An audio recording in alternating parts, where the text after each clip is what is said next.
नमस्कार. आज आपण एका अशा मंदिराबद्दल बोलणार आहोत जे खूपच खास आहे. लासूरमधलं दाक्षायणी देवीचं मंदिर. याची कहाणी आणि महत्त्व खरंच खूप वेगळं आहे. चला तर मग जाणून घेऊया याबद्दल. आणि या मंदिराचं वैशिष्ट्य काय तर संपूर्ण भारतात देवी दाक्षायणीला समर्पित असलेलं हे एकमेव मंदिर आहे. हो, अगदी बरोबर ऐकलंय, फक्त एकच. आणि म्हणूनच हे स्थान इतकं विशेष मानलं जातं. आता बघा, प्रत्येक पवित्र स्थानामागे एक कथा असते नाही का? तीच कथा त्या जागेला एक वेगळं महत्त्व देते. या मंदिरामागेही अशीच एक खूप शक्तिशाली पौराणिक कथा जोडलेली आहे.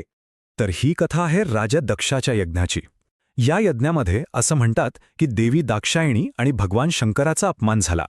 या अपमानामुळे देवी इतकी दुखावली की तिने त्याच यज्ञकुंडात स्वतःला वाहून घेतलं. या घटनेनंतर भगवान शंकर प्रचंड क्रोधित झाले. त्यांनी आपलं रौद्र रूप धारण केलं आणि तांडव सुरू केला, ज्यामुळे सगळीकडे हाहाकार माजला.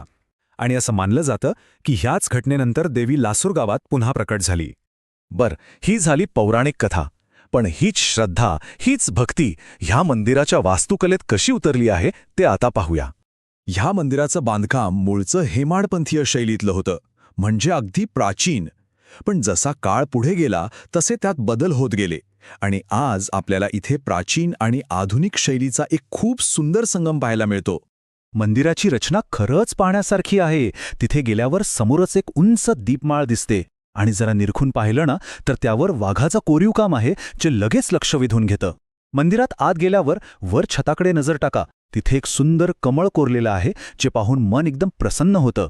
आणि हो, मंदिराची शिखरं इतकी उंच आहेत की ती संपूर्ण गावातून कुठूनही दिसतात. जणू काही देवी सगळ्या गावावर लक्ष ठेवून आहे. आता मंदिराच्या आत काय काय आहे ते बघूया. देवीची मूर्ती तर आहेच, पण तिच्यासमोर एकाच दगडातून कोरलेला एक वाघ आहे. हे या जागेचं एक मोठं वैशिष्ट्य आहे. त्याच्या बाजूलाच एक कासवाची मूर्ती पण आहे. आणि दाक्षायणी देवीची मुख्य मूर्ती, चांदीचा मुकुट, सुंदर दागिने, अतिशय शांत आणि तेजस्वी रूप आहे तिचं. ही झाली मंदिराची रचना. पण कुठलंही मंदिर केवळ दगडांनी नाही तर लोकांच्या श्रद्धेने जिवंत असतं.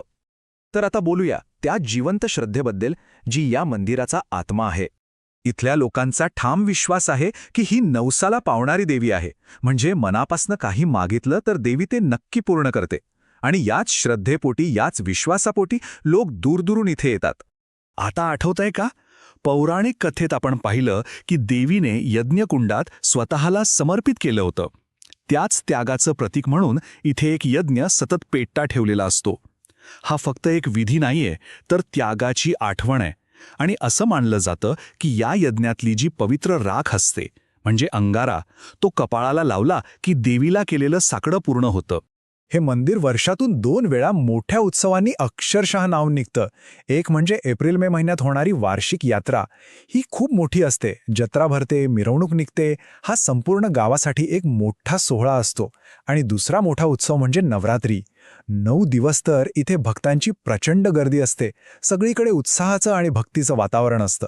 देवी इथल्या लोकांच्या जीवनाचा किती अविभाज्य भाग आहे, याचं एक खूप सुंदर उदाहरण म्हणजे इथली एक खास प्रथा.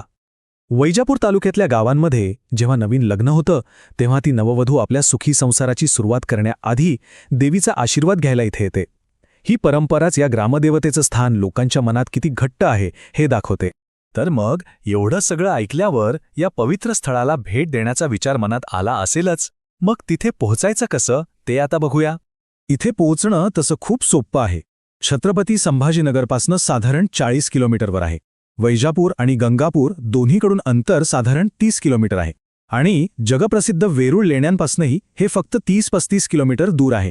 रेल्वेने येणार असाल तर लासूर स्टेशनला उतरून रिक्षा किंवा गाडीने 3 किलोमीटरवर मंदिरात पोहोचू शकता.